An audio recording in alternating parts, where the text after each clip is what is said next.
Hello and welcome to Texans on Tap. I'm Brandon Strange, not to be confused with Jags tight end Brenton Strange. I'm alongside Charlie Palillo and Josh Jordan. Read their work on sportsmap.com and follow them on X at Palillo and at Josh Jordan 975. Click like on the video. Hit that subscribe button while you're at it. Click the bell for notifications so you know as soon as new content drops, especially when we're live after every game this season on YouTube. And when you're on the go, you can find us on all your favorite podcast apps like Apple and Spotify. Gents, they say there's nothing like a win to wash away the taste of defeat. Texans hope week 4 is an NRG-sized bottle of Listerine to forget about the garlic cake with onion icing they were force-fed at the hands of Minnesota. As much as CJ Stroud and the Texans want nothing more than to put week 3 in the rearview, Jacksonville comes into NRG Sunday desperate for a win, sitting at 0-3, fresh off their own trip behind the woodshed, courtesy of the Buffalo Bills. So let's start with CJ and the walking wounded offense. Yeah, Mixon and Pierce are still banged up. We'll see what their status is. Tank Dell was injured during garbage time. And also in the category of wounded, but more wounded pride, Laramie Tunsil has been a penalty machine at this point, becoming a lightning rod of criticism. Texans are 6.5-point favorites, as I see on one book, but nothing has come easy this season. Charlie, there were some lofty visions of a high-powered Texans offense coming into this season. That has yet to come to fruition on the field. How do you like the offense's ability to bounce back against Jacksonville's defense? It's 3 games in, and the Texans have played one good offensive game. That's not a good ratio, but since it's just 3 games, if they played one more good offensive game, 2 out of 3, that would be excellent. The Kansas City Chiefs offense is not humming yet. Of course, the Chiefs are 3-0, and the Chiefs have all the bona fides and been there, done that, so that you figure Mahomes and company will get to where they're supposed to get. The Texans do remain a question.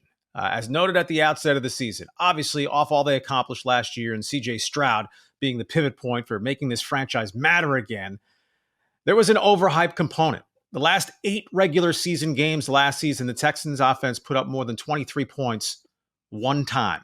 Bashed Cleveland in the playoffs, then laid a pterodactyl egg against the Ravens in the playoff exit. Well, so far this season, good output against the Colts, 19 against the Bears, and then got just smeared into the turf in Minnesota, scoring just 7.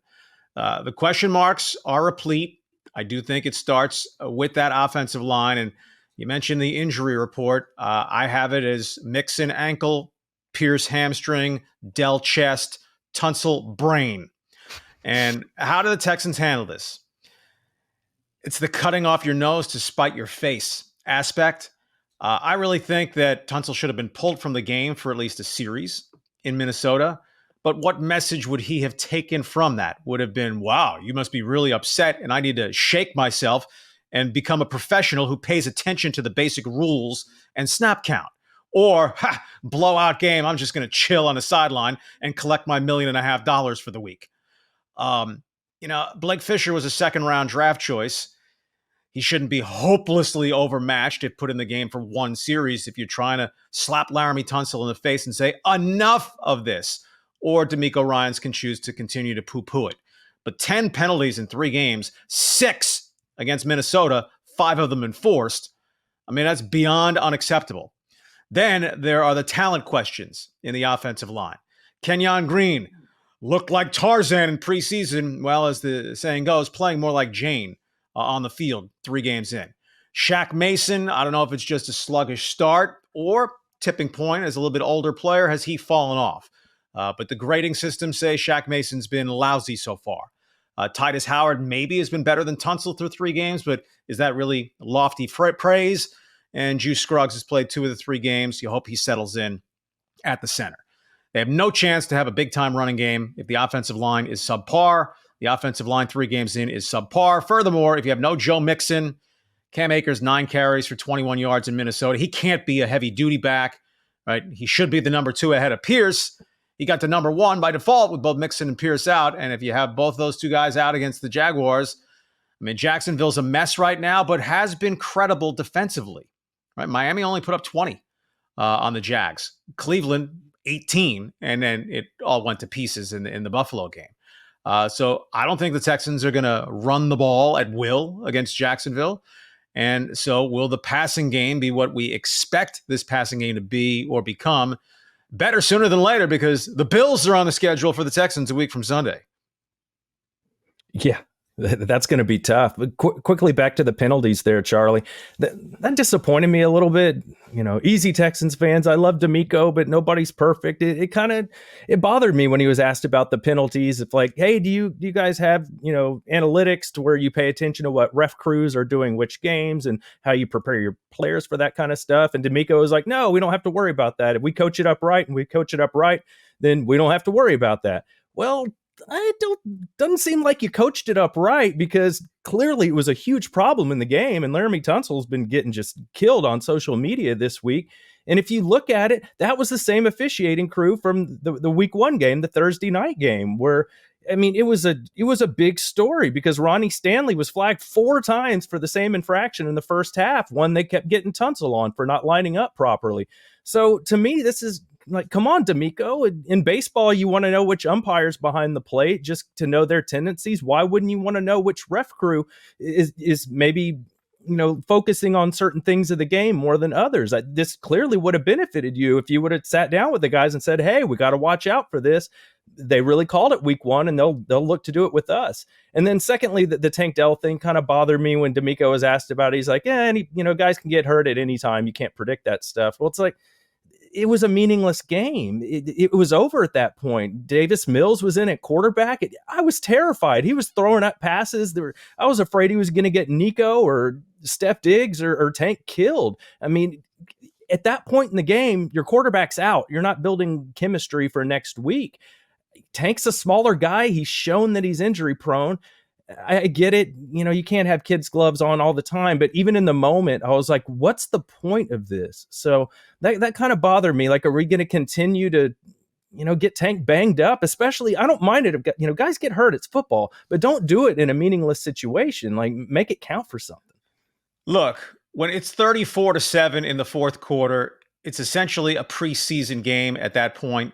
All your best players should be nowhere near the field to the extent that you can remove them, right? Not preseason where you have 90 guys on the roster. It's not college where you can empty the bench with every 4th stringer and walk on. You have at your disposal. But your top tier guys and Tank Dell, the sub-pint-sized guy who we've already seen kind of snap like a twig before, that was very poor judgment from DeMeco. And I know culture of toughness and, hey, our guys are players and they want to go down with the ship. Well, I'm sure CJ Stroud had a little bit of that mentality, and it was, hey, get the franchise off the field.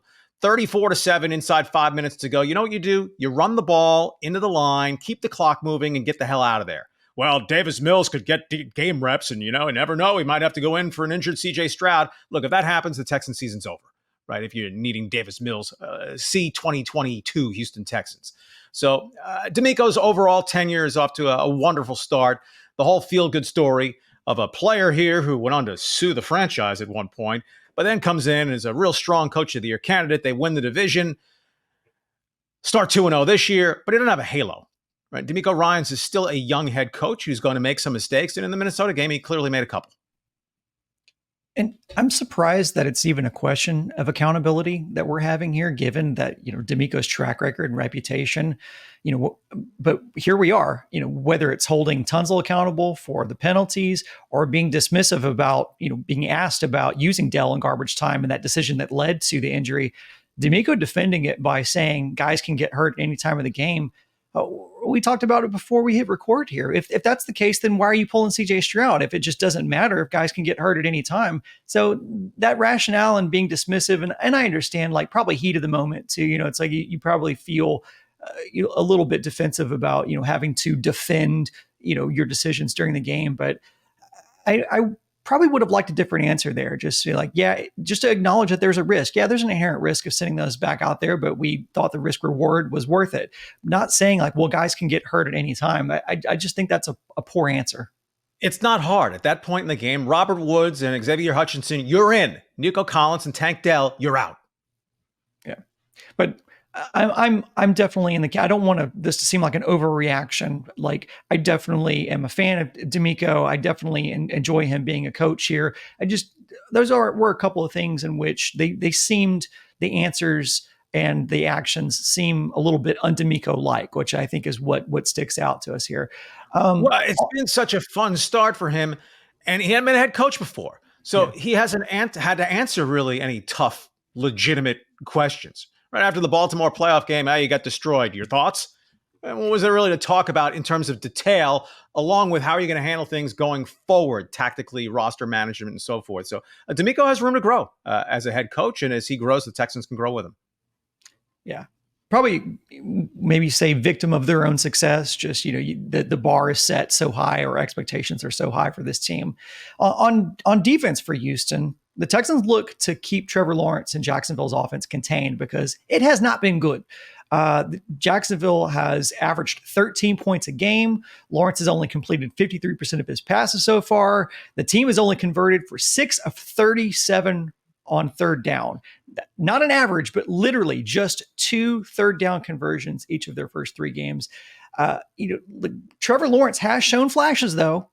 Some big passing plays. Week 2, he gained big yards with his feet. Are there any red flags on this Texans defense that you think Jacksonville could potentially exploit?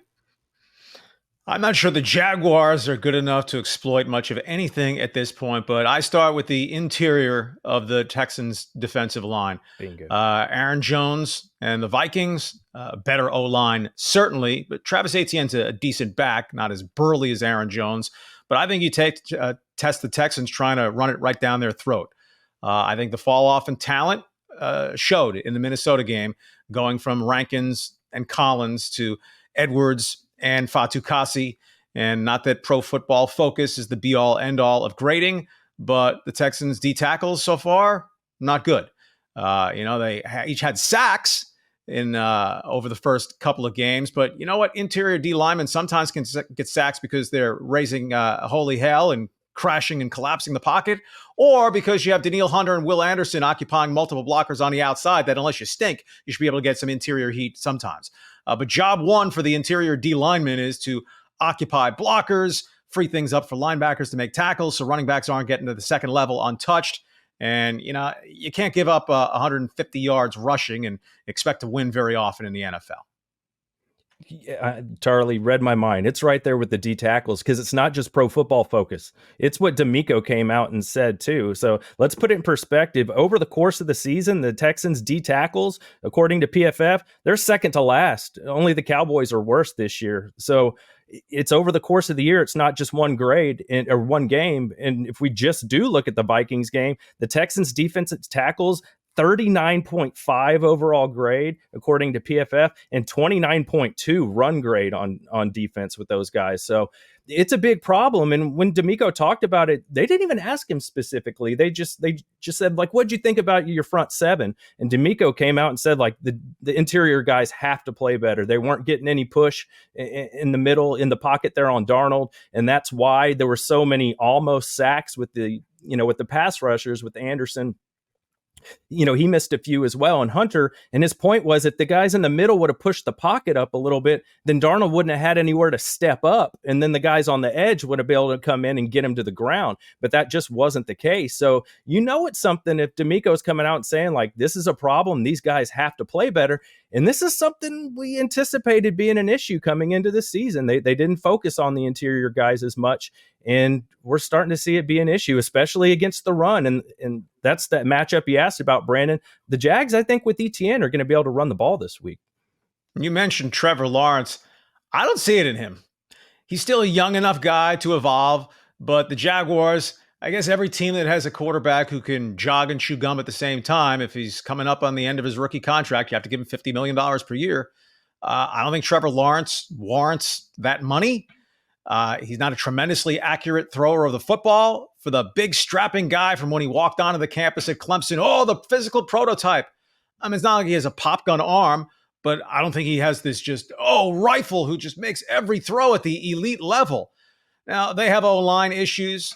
They did take an LSU receiver in the first round, which generally is good strategy, and Brian Thomas is off to a decent start. It's not hard to be a 1,000-yard receiver in a 17-game season. It's not even averaging 60 yards per game in receptions. But Thomas, if it was a 16-game schedule, he'd be on pace for 1,000 yards. Christian Kirk, who they grossly overpaid when they signed him as a free agent, but he's their deep threat field stretcher. Texans need to be mindful of him.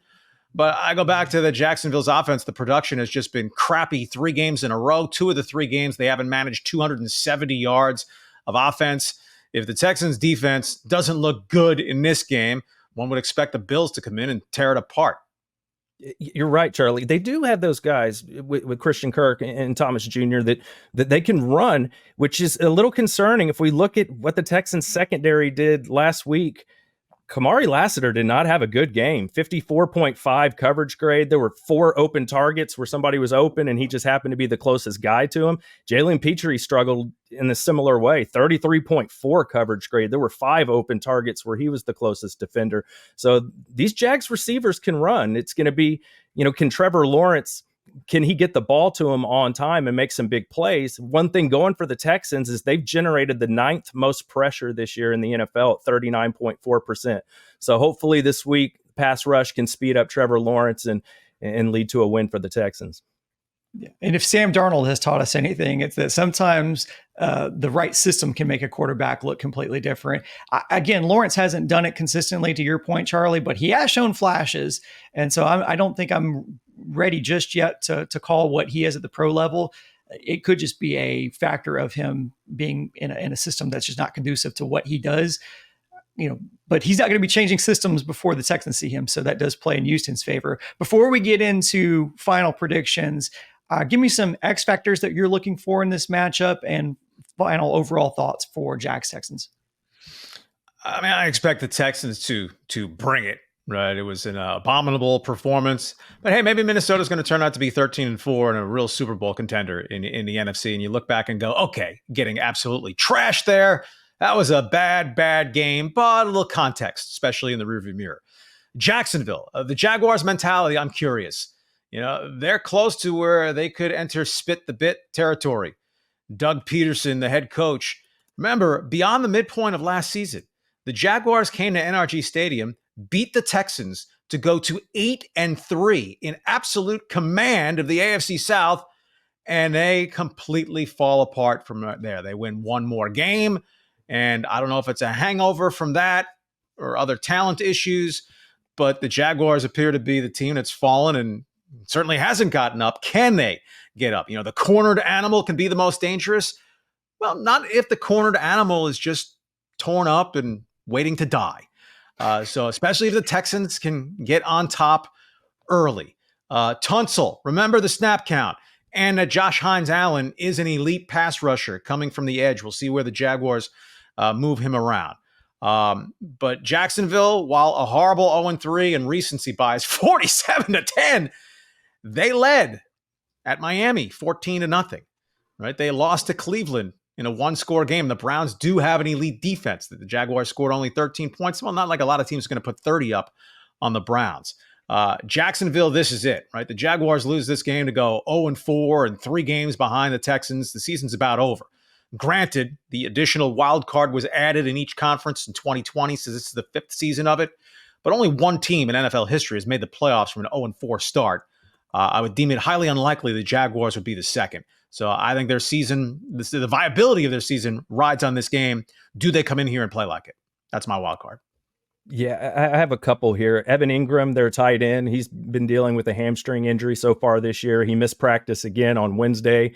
He's questionable. So that could be big because Doug Peterson loves to kind of rely on some athletic tight ends in his offense. You brought up Strange earlier, Brandon.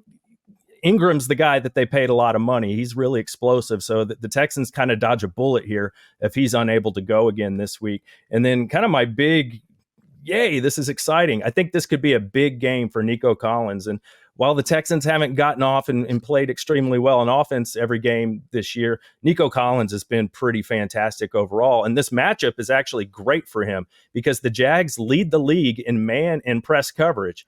Even when they were facing Tyreek Hill, Jalen Waddle, Amari Cooper, they all pressed him.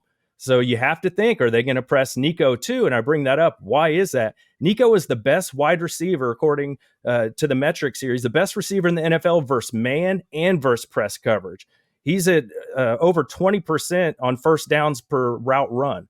So that's against press and against man. So Nico is first in both of those categories in the NFL. So if they want to press Nico and they want to play man coverage with him, with CJ Stroud throwing the ball, that is a huge benefit for the Houston Texans. And the other thing, the Jags, they don't pressure very well. They're 11th worst in the NFL in pressure percentage at 30.7%. So you get Nico in his best optimal situation in press and man coverage, and they're not going to be able to bring the type of pressure that the Vikings were able to bring. I think we could see Nico go off this week. Yeah, I'm going to be Captain Obvious here, and I'm going to look at penalties and sacks. Jacksonville has averaged 7 penalties per game. Houston has had double-digit penalties in their last 2 games for an average of 100 yards surrendered on penalties per game. I need to see Houston clean that up, really and truly. That's unsustainable. And each of the teams has been bad at protecting their quarterback. 12 sacks surrendered by each team through the first 3 games. If Houston's passing attack wants to get to that next level, again, I know I'm being obvious here, they have to protect Stroud. If they want to see what this team can be and really realize their potential on offense, Stroud has to stay clean and has to be under less duress during the game. So I'd like to see that. Final score predictions. Charlie, you're up. Okay, a couple quick final points into that. Hey, Bobby Slowick, don't ask Cade Stover to block Josh Hines-Allen one-on-one, ever. The silliness that they did against John Grenard in Minnesota last week. Over-under on Tunsil penalties, and I'm sure the crowd will be prepared to and should be prepared to boo him vociferously if he's guilty of a false start, much less lining up illegally. The Texans offense just has not gone off consistently enough for me to believe they're going to pour it on Jacksonville unless the Jaguars curl up in the fetal position. And conversely, the Jaguars offense has done nothing in 3 games. So I will go Texans 6.5 is the number we're working with. I'll go Texans 20, Jaguars 13. There you go. I'm kind of in a similar boat here where I don't think Vegas has really got it right with the Texans. The Texans, they don't cover very often. And last week they were predicted to win and they got blown out. So I'm going to go with that trend this week. I don't think the Texans cover the 6.5. I am going to lean to them winning, but I think it's going to be a close game. Go Texans 27, Jags 24. I'm close. I'm 27-20. I do have them covering. I don't really know what I base it off, just a gut instinct sometimes. So we'll see how that goes. But vociferous, for those wondering, this is vehement or clamorous. So leave it to Charlie to give us an SAT word to check the definition on the way out the door. At least I have. I know our audience, Brandon. They all got it. They all got it. Okay, well, it's just me then. Well, for the me's in the audience, that's what it means, just in case you're wondering. I saved you a Google search. That's going to be it for this episode of Texans on Tap. Just a quick note out the door for Astros fans. The 3 of us will be live following every wild card series game next week, which starts on Tuesday. That's over on our other channel, Sports Map Houston. And for Texans fans, we hope to see you back here live on YouTube Sunday late afternoon following Jags Texans. Come on in, react with us. Hopefully we're breaking down a Houston win. Until then, go Texans.